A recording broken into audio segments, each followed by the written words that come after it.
I was scrolling, and when I saw her face, I broke down crying and went straight to the piano to write, "You can do this." This episode is not for little ears, so push pause and take a minute to put your earbuds in. Trigger warnings for suicide attempts and death by a car accident. My cousin was normally a very happy-go-lucky sort of person, always a smile on her face. This time, though, she was straight-faced, sullen, aching, a changed person, not knowing if she or her son would ever be okay. Her 17-year-old son had been driving and hit another car where the other driver was killed. The weight of that was heavy, soul-breaking heavy, and I could see it in her face that day. I felt helpless, not having any experience on how to help or what to do. All I could do was write a song, so I wrote this for her. All these years later, it's difficult for me to play this song live because while it was for her, it's also for all the people I know who go through painful experiences. It's the song and the words I use when I'm coaching myself through a hard time. It's for you. It's the song you'll hear in your head to tell you it's okay to hurt, and things won't always make sense. It's the song you'll share with a friend when they need a listening ear. The song will sit with you while you cry. She is asked to remain anonymous. This is a short version of her story told by her. Feel free to use closed captions when needed. My oldest son was born in 1998. He was born dead. My son had been dead probably for at least 10 minutes before they were able to revive him. And I feel like that maybe has caused some of his depression later in life. He recovered and grew and was a happy, healthy, fat baby. As soon as he could walk, he was exploring everything. He loved animals, rocks, critters, you name it. He just loved being outdoors.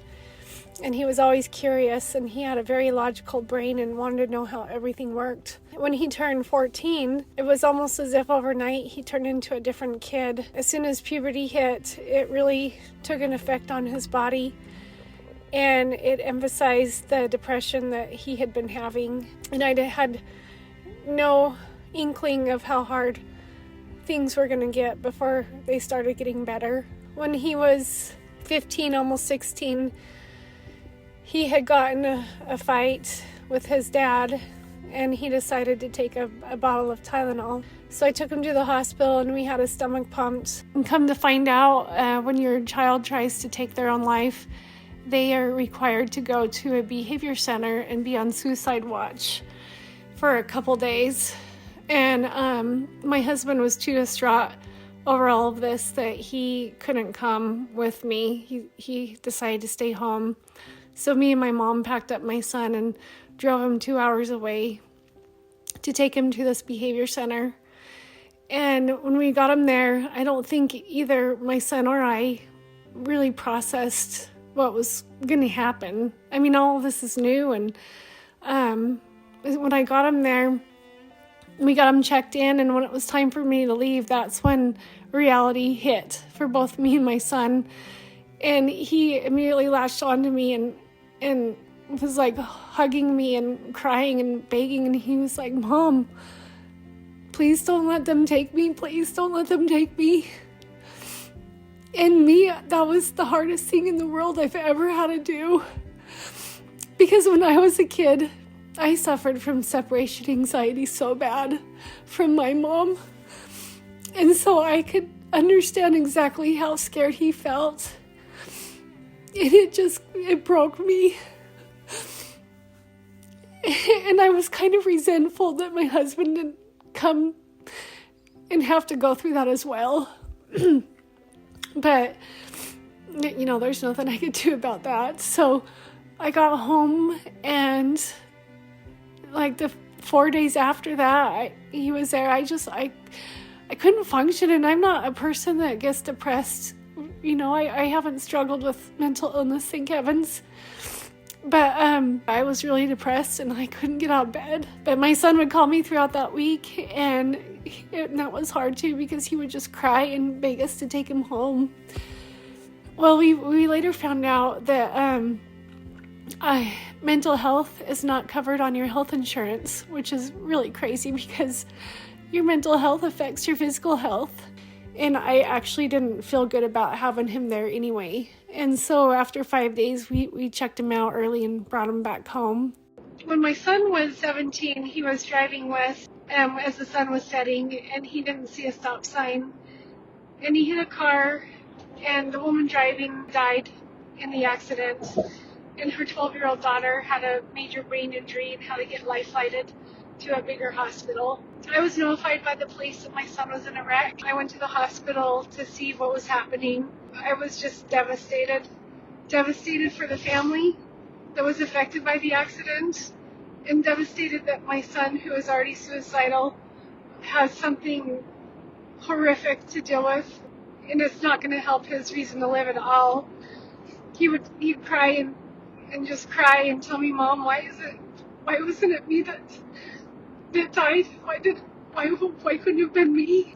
And he was just spiraling. I didn't know what to do. My husband didn't know what to do. We were at our wits' ends. Everything that we had tried had just backfired.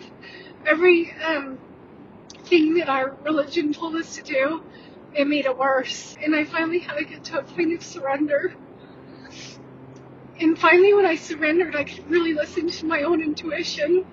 And for years, I had been researching places to help my son, and I found a place, and it's an outdoor wilderness therapy. And I knew that my son was just struggling to find his worth, and he didn't need any more punishments and any more thing to make him feel worse than he already felt. He was there for about 6 to 7 weeks. When we picked him up, I could tell that it really helped him, but he still had that underlying depression that was still just there. And soon after that, I found a treatment called neurotherapy. And what it does is it maps their brain, kind of finds the patterns that they're using, and then they put the probes on their brain and they exercise it so that it will start using the parts of the brain they're not actively using very often. We did 2 years of that treatment with him, and he told me a little bit after he started treatments, and he was like, Mom, I can't tell you how much better I can think now that I've been doing this therapy. He felt like he couldn't think as clear before. We could have told you that as well. It was hard to get anything through to him, and I think that was the consequence of him dying at birth. But then when it came time for the trial, because of the accident, I was worried. I was just sick to my stomach, because I just knew deep down if he had to go to jail, it was just going to reinforce in him that he was a bad person, and I don't think he would have ever came back from that. So thank heavens that the treatments we had done and the things that we were proactive with, the judge took his history in consideration and sentenced him to 2 years of probation. When my cousin wrote this song, it was at a time when, after the accident had happened, and it felt like the world was just absolutely over for me and for my son. My son is 24 now. He still struggles with depression, but we have found... You can do this. You can do this. I wish you didn't have to go through this. You can do this. I know you're hurting. I'll be there for you to cry. Your heart feels like it's going to burst to pieces. Your soul feels like it's going to die a lonely death. The depth of pain cannot be told with words. And as your friend, I want to take your pain away. You can do this. You can do this. I will hold your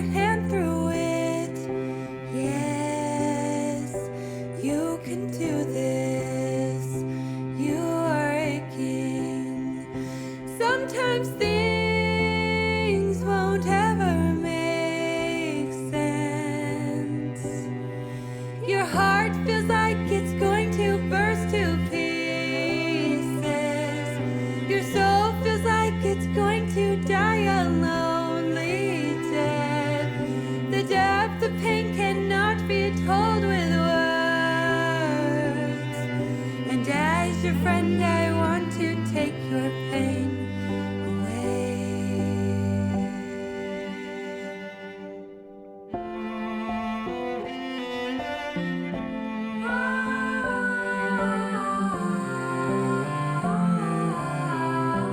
You can do this. You can do this. You are loved even when you feel weak. You are loved even when you feel alone. You wish you didn't have a heart to feel the wounds. Please stay open and let me walk with you.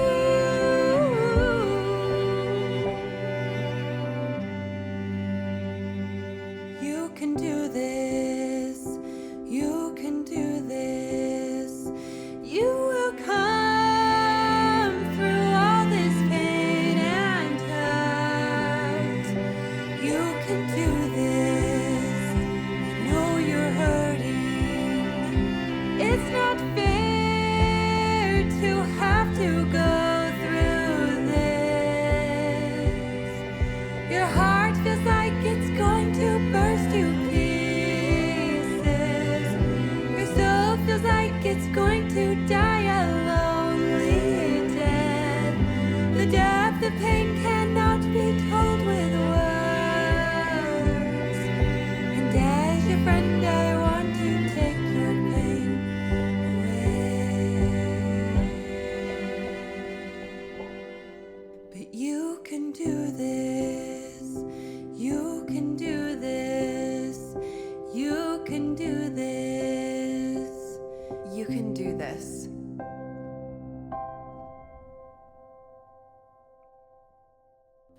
You know, he still has always struggled with depression, and we have found ways to help him manage it, but it's always going to be there.